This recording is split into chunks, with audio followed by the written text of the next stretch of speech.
Assalamualaikum warahmatullahi wabarakatuh. Perkenalkan, nama saya Lirina Agustin dengan NIM 2248201103. Di sini saya akan menyampaikan materi tentang nutraceutical, yang mana akan membahas mengenai pengantar, kemudian nutrisi pada bahan pangan, kerusakan pada bahan pangan, serta pencegahan kerusakan pada bahan pangan. Baik, masuk ke dalam topik yang pertama, yaitu istilah nutraceutical. Nutraceutical merupakan produk berbasis makanan dan komponen alami yang tidak hanya mencukupi kebutuhan nutrisi dasar, tetapi juga memberikan manfaat terapeutik atau pencegahan terhadap berbagai penyakit. Istilah nutraceutical diciptakan oleh Dr. Stephen DeVellis, Ketua Foundation for Innovation in Medicine. Melalui penggabungan kata nutrition dan pharmaceutical, menurut definisi yang diberikan, nutraceutical merupakan makanan atau bagian dari makanan yang menyediakan manfaat kesehatan, termasuk pencegahan dan pengobatan penyakit. Makanan dan kesehatan memiliki hubungan yang menjadi fokus utama penelitian, karena berbagai senyawa fitokimia yang terkandung dalam makanan memiliki peran penting dalam mempertahankan dan meningkatkan kualitas kesehatan.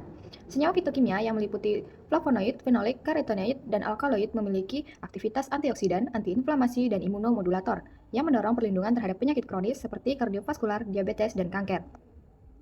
Nutraceutical di era postgenomik. Pendekatan genomika fungsional telah menjadi fondasi penting dalam pengembangan nutraceutical, khususnya dalam konteks peningkatan nilai kesehatan bahan pangan.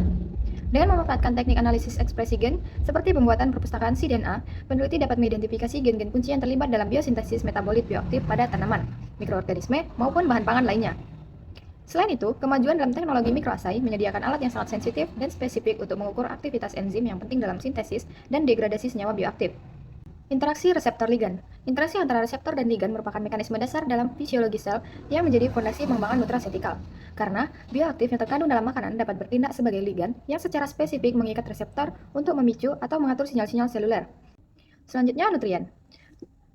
Nutrien yang paling banyak dikenal adalah yang mengandung antioksidan dan vitamin. Asupan vitamin E yang tinggi dalam makanan dapat mencegah penyakit Parkinson. Vitamin C yang mengandung antioksidan, asam dihidroaskorbat, dapat menembus menghambat darah otak dengan mudah sehingga meningkatkan uptake antioksidan di dalam sistem saraf pusat. Fitokimia atau fitokonstituen adalah senyawa kimia yang diproduksi oleh tumbuhan. Dalam bahasa Yunani, fiton berarti tumbuhan. Selanjutnya yaitu antioksidan. Banyak senyawa dalam tumbuhan yang memberikan warna cerah pada sayuran dan buah-buahan, yang bertindak sebagai antioksidan yang kuat. Sayuran berwarna hijau gelap mengandung pigmen utama klorofil yang berperan dalam fotosintesis dan juga memiliki sifat antioksidan dengan kemampuan menetralkan radikal bebas serta melindungi sel dari kerusakan oksidatif. Selanjutnya yaitu karotenoid. Secara kimiawi, karotenoid merupakan senyawa isoprenoid yang memiliki rantai poliena terkonjugasi panjang yang berperan sebagai kromofor. Beberapa jenis karotenoid seperti beta-karoten, alfa-karoten, dan beta-kriptosantin juga berfungsi sebagai provitamin A. Selanjutnya yaitu likopen. Likopen adalah pigmen karotenoid berwarna merah cerah yang secara alami ditemukan pada berbagai tumbuhan dan buah-buahan, terutama pada tomat, semangka, jambu biji merah, dan pepaya. Sebagai antioksidan, likopen disebut-sebut lebih kuat daripada antioksidan karotenoid lainnya, seperti beta-karoten dalam berbagai aspek. Selanjutnya yaitu lutein dan zeaxanthin. Lutein dan zeaxanthin adalah dua jenis karotenoid berwarna kuning yang sering ditemukan bersama dalam berbagai sayuran hijau gelap, buah-buahan berwarna kuning orange, dan kuning telur. Keduanya merupakan antioksidan kuat yang berperan penting dalam menjaga kesehatan mata. Selanjutnya yaitu kerusakan bahan pangan. Kerusakan bahan pangan adalah penurunan kualitas nutrisi, keamanan, dan sensori yang membuatnya tidak layak atau kurang disukai untuk dikonsumsi. Bahan-bahan pangan yang sudah rusak seringkali menunjukkan tanda-tanda perubahan fisik. Tanda-tanda kerusakan fisik pada bahan pangan yang pertama yaitu tekstur, dari keras menjadi lunak seperti kentang, wortel, dan ubi jalar.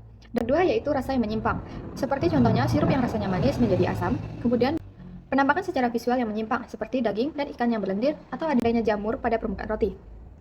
Klasifikasi kerusakan bahan pangan berdasarkan laju kerusakannya. Yang pertama yaitu bahan pangan mudah rusak seperti susu, ikan, telur, dan daging. Yang kedua yaitu bahan pangan agak mudah rusak seperti buah-buahan dan sayuran. Yang ketiga, bahan pangan tidak mudah rusak seperti serealia dan kacang-kacangan. Penyebab kerusakan. Yang pertama, mikroorganisme. Kedua yaitu enzim alami yang terdapat pada bahan pangan. Yang ketiga, oksidasi. Yang keempat, adanya serangga dan hama.